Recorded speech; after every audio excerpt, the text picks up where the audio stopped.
Well, my first thought is that I feel a privilege to be in a room together with so many people who are working on what the ultimate purpose is in creation. And the Gaon of Vilna said, the purpose of man's creation is for a person to transform oneself. Okay? We come into the world essentially as physical animals, right? And we have a job to become mention. Okay? And I don't think that any place else do you see that intensity of transforming oneself as you do with people in recovery.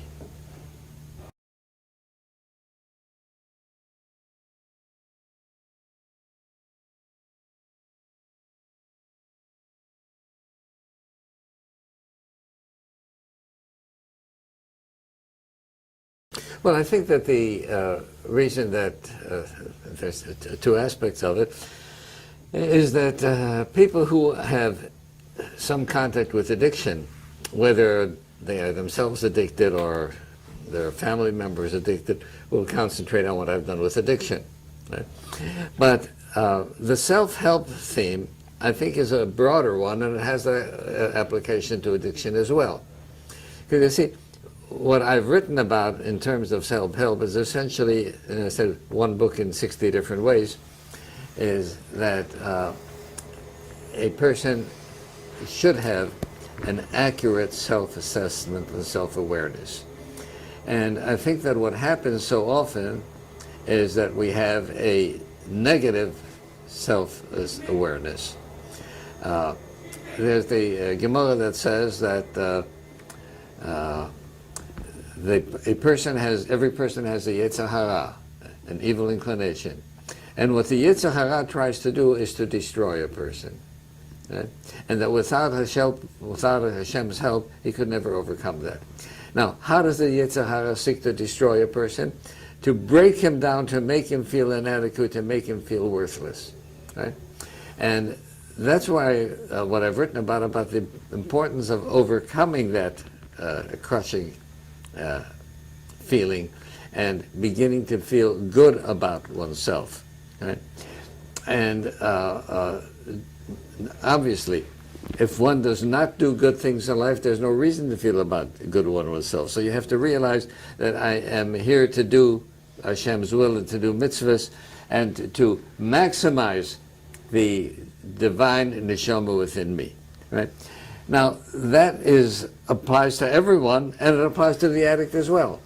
I don't know what the reason is for addiction. Clearly, many people run to some kind of addiction, whether it's to alcohol, drugs, or to gambling, or to sex, or to anything else, looking for some way to feel good. Right? As though pleasure is going to help them feel good. Well, yes, pleasure will give you a very temporary good feeling.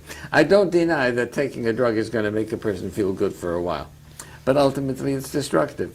So I believe that the self-esteem is an essential part of recovery. So the two things, self-help and addiction, are really not that distant from each other.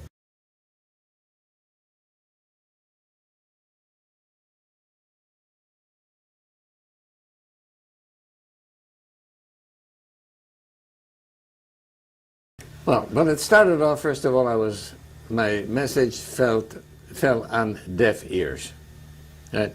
And nobody was interested in learning about it. But then what happened was we began getting observant Jews into treatment, right? And it was a trickle, right? But each one who recovered essentially became a messenger and essentially became an agent to help others recover.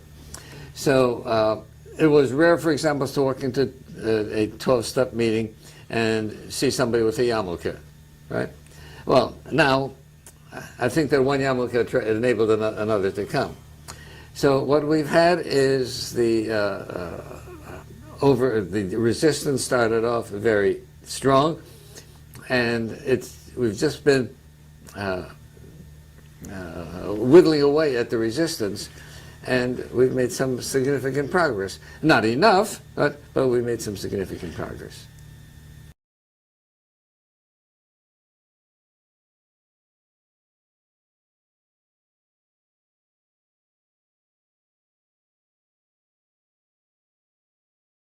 You're right.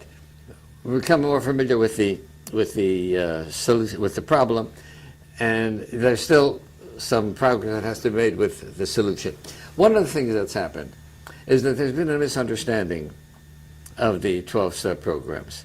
There's an undeniable fact that it started off as a Christian group, right? Right. And because it started off as a Christian group, many Rabbanim have been opposed to it. You're not allowed to go to AA, you're not allowed to go to OA, you're not allowed, and people have been discouraged from going to 12-step groups.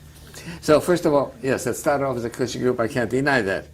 But does that mean that I can't use it when I can find that every step of the 12-step program, right, can be found in Torah? Right? And if I had to divide a 12-step program, a program on recovery based on Musa, I'd end up with the 12-step program. Right? Well, there's not been that resistance. The meetings are in churches. Shouldn't go to the meetings. They're in churches. Right? There was a, how can you say God doesn't understand them? You don't have to say God doesn't understand them. Say Hashem. Right? The idea that you have to, in the 5th step, share and admit your wrongs to Hashem, to yourself, and to another human being. They misinterpret that as being the Catholic confession. Right? So what happened is that someone came out with Hisurim on going to 12-step meetings. So, and we're just gradually beginning to get some insight that the 12-step program is not an avodah zarah. I think that we've made progress. There's no question that we've made progress from where we were 30 years ago till now. But I think that we have to keep up the momentum. I think, for example, that it would be wonderful to have more shuls welcome AA meetings, right? Which they don't do, so you still have to go to churches. Right? I think it's important to have rabbis speak about addiction and overcoming addiction through the 12-step program, whether they want to use them.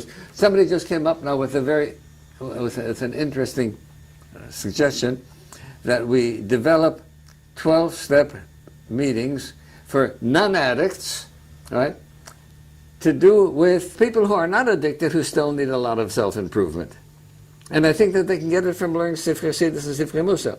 But they have to learn Sifrei Chassidus and Sifrei Musa the way an addict takes the 12-step program. No, an addict, if he's sincerely recovering, when he leaves a meeting, he has to realize, if I deviate from this program, I die. Right?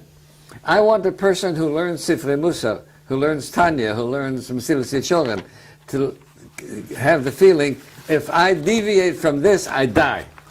And that's where we're missing. Right? The urgency, the sense of urgency. Right. It's a good thing, Musa is a good thing. But this morning when I said the bracha, Chai Olam Nosat B'Tuchenu, right? Have to understand, Chai Olam Nosat B'Tuchenu. This is Moshe Rabbeinu said, Nosat Efonecha Zachayim V'Samovis. If I don't go to Chaim, right, then I'm dead, right?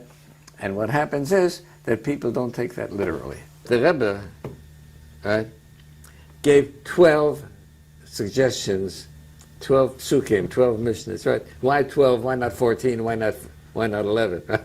Very interesting that he gave 12.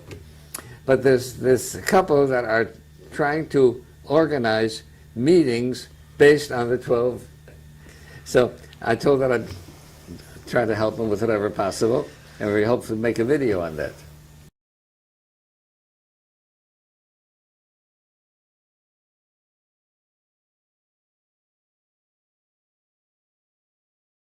Depends on the audience. It depends on the audience. Even if it's a generic kind of thing, I will try and bring in some of the aspects of recovery. Right? For example, I wrote a Perush on the Haggadah Shel Pesach, right? From bondage to freedom. That was stimulated by a frum addict who came back from Pesach, and said that when his father started saying Avodah Mayinu by the Seder, he stopped his father and he said, Abba, can you ever say about yourself that you've been an Eved? Right? You don't know what it means to be an Eved.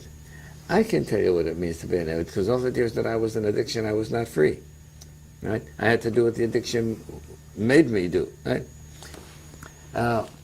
So I then saw that, you know what? Why are we talking about the Yetzias Mitzrayim every day when we put on tefillin, right? Every day in Kishma, right? Every Shabbat in Kiddush, right? Every time, wherever we ever tell Yetzias Mitzrayim. Because Yetzias Mitzrayim is telling you not to be an Eved, not to para, and not to yourself. Right? And if you're an addict, you're an Eved to your addiction. And if you've lost control of your anger, then you're an Eved to your anger. Right? And so, even when we talk about generically, I just tried to bring out the ideas of that so many of us have addictions, if not to drugs or to alcohol or to gambling, that we have addictions to our character traits. Right? And that we have to use a method to overcome them. And I find the 12-steppers is still the best method.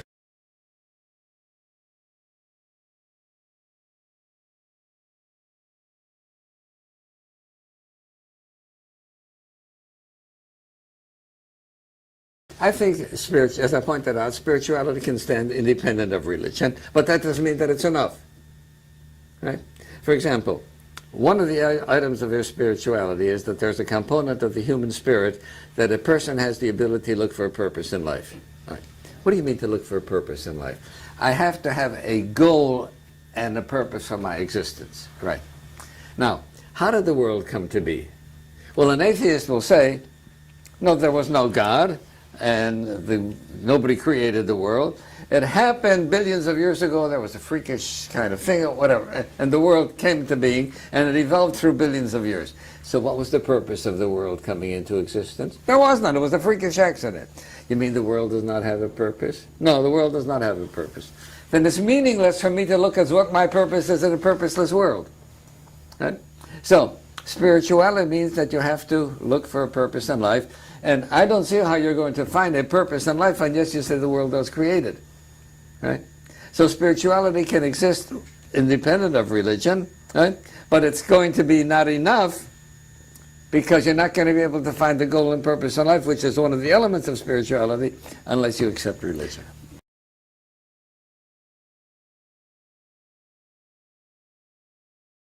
Well, then I think he's missing the boat. Right? For example, spirituality has to do with midas. Right? But Chaim Vital, right, who's an authority as great as any other authority, right, says that, asks the question of, why doesn't the Torah talk about midas? Torah talks about Taryag mitzvahs. Right? And Chaim Vital says, because the midas are necessary, they're a prerequisite for Torah. Right? Without midas, there can't be Torah. Therefore, he says, and these are very sharp words, right, a person must be more careful about his midas than about the mitzvahs aseh v'lo aseh. Now you go tell that to somebody. That's pretty radical. Right? And they'll say it's apikosis. But Reb Chaim Vital is saying, right, that if you neglect midas, right, you're neglecting Torah. Yeah? And he says that, for example, hakoyas, that if a person loses his temper, goes into rage, Reb Chaim Vital says it's avodah zorah mamash. It's not a figure of speech. Okay? And based upon that, I feel that if I saw a person who was going into rage, I wouldn't drink the wine that he touched. And he says you have to be more careful with midas than you have to do with midas aseh. Right? Now, the average, very frum person will take an example like this. Here's a person who gets up 4 o'clock in the morning, he goes to mikveh, right? And he has a shiur, and he learns Mutzach Chassidus, and he davens for an hour and a half, and he has another shiur. Then he comes home, and he finds that his wife has done something that he didn't like, and he screams at her. And he says, he's a Yidat Tzaddik, right? But when he was in anger, right? I said, he's not a Tzaddik, he's a Posher Yisrael, right? I don't care what he did from before until 10 o'clock, right? If he screams at his wife, he's an Oived Avodah Zorah, right? So my point is that religion without spirituality is religion without midas, and religion without midas is a travesty.